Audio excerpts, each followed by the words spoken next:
Welcome to the deep dive. We're here to give you that shortcut to getting informed without feeling buried in information. Today, we're really digging into some, well, fascinating documents. They focus on specific allegations about a previous administration.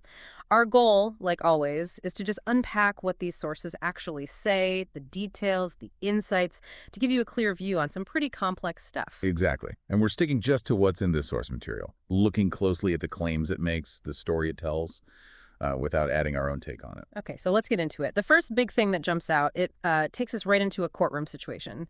The material talks about this judicial controversy with U.S. District Court Judge Andrew Hanen. He was handling a case about an executive order on immigration, amnesty, an order the source actually calls illegal and unconstitutional. Right. And the judge's response, as the source lays it out, is pretty forceful. Back in May 2016, Hanen issued an order. He said the government's conduct in his courtroom was, and this is a direct quote, nothing short of stunning.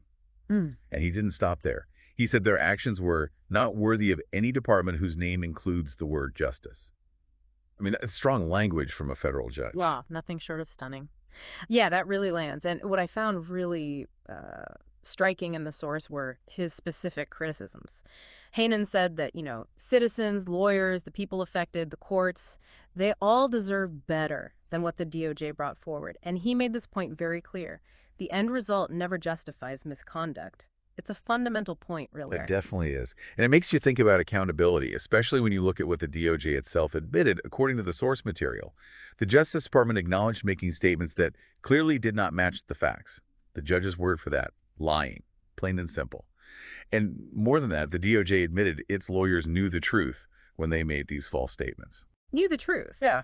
So what was their explanation? How did they, account for that? Well, according to the source, their reason was that they lost focus and the facts receded in their memory or awareness. Lost focus in a federal court case. That explanation didn't fly with Judge Hanen, did it? Not at all. The source says his response was very direct. He pointed out these weren't one-off mistakes. Hanen said the misrepresentations happened on multiple occasions, starting from the very first hearing. He stated he felt misled both in writing as well as in oral statements. And his conclusion, that the government lawyers were, in his words, attempting to be intentionally deceptive. Intentionally deceptive? That's a serious finding. So what did he do about it? What were the consequences? Well, the source details some concrete actions. Judge Hanen ordered Loretta Lynch, who was the Attorney General then, to put together a comprehensive plan, a plan specifically to stop this kind of unethical behavior from happening again in the department. And, this is quite significant, he barred those DOJ lawyers from appearing ever again in his courtroom. Barred them completely. That's a major step in the legal world, isn't it? Oh, absolutely. It's a very severe sanction, usually reserved for really serious misconduct. And it shows how seriously the judge took their actions. And there was even more, right? The source mentions a follow-up. Yes, there's another detail. In July 2016, so a couple months later, the source says the government once again violated the court's injunction. Remember, an injunction is a direct order to stop doing something. And the judge's reaction to that, the source says he expressed shock and surprise at the DOJ's cavalier attitude. A cavalier attitude towards a court order. Okay. So from that courtroom setting, the source material then shifts gears a bit. It moves to a different but equally sensitive area, elections. It lays out a whole separate set of allegations here. Yeah. Claims that Obama's DHS, that's the Department of Homeland Security, attempted to, quote, hack various states' elections. And the timing is specific. After the votes were cast, but before the results were certified. Right, that post-election pre-certification window. It's a critical time. The source does give some specifics on this. It mentions Georgia's Secretary of State at the time, Brian Kemp, apparently tried to raise alarms about this.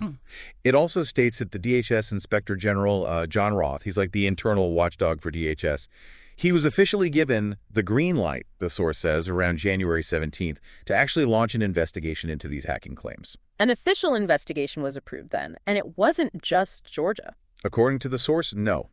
It highlights Georgia as just one of 3 states where these alleged DHS attempts have supposedly happened during that specific time frame.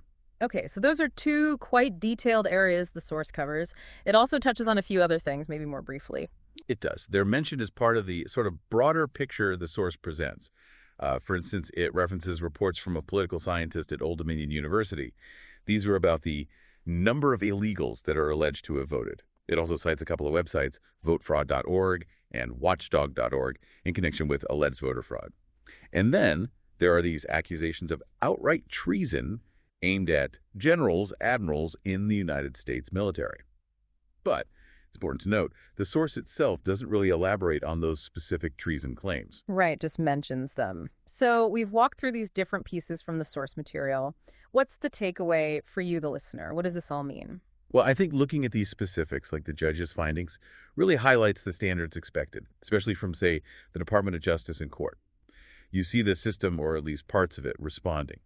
And seeing the Inspector General getting involved based on allegations like the DHS ones, it shows you one of the official routes these kinds of claims can travel. Yeah, it gives you a window into how these things are supposed to work or how they did work in these instances, according to the documents. You get to see how serious claims about government actions are presented, documented, and then how different official bodies like a court or an IG respond. It's all based on what's laid out in these sources we've looked at. Exactly. It's about understanding the process and the documented record as presented here. So just to recap, we've explored those very specific findings from Judge Hannon about the DOJ's conduct in his court, and then these detailed allegations concerning DHS and election interference, all drawn directly from our source material today. And maybe the final thought to leave you with is this. When you see these kinds of specific details laid out in official findings or documented allegations, what does that tell you about the challenges, the ongoing challenges of ensuring accountability and transparency within really complex government systems? And maybe how do we, as people trying to stay informed, how do we best evaluate information about events like these, especially when we see official channels like courts or inspectors general already engaging with them? It really makes you think about those mechanisms of oversight, doesn't it?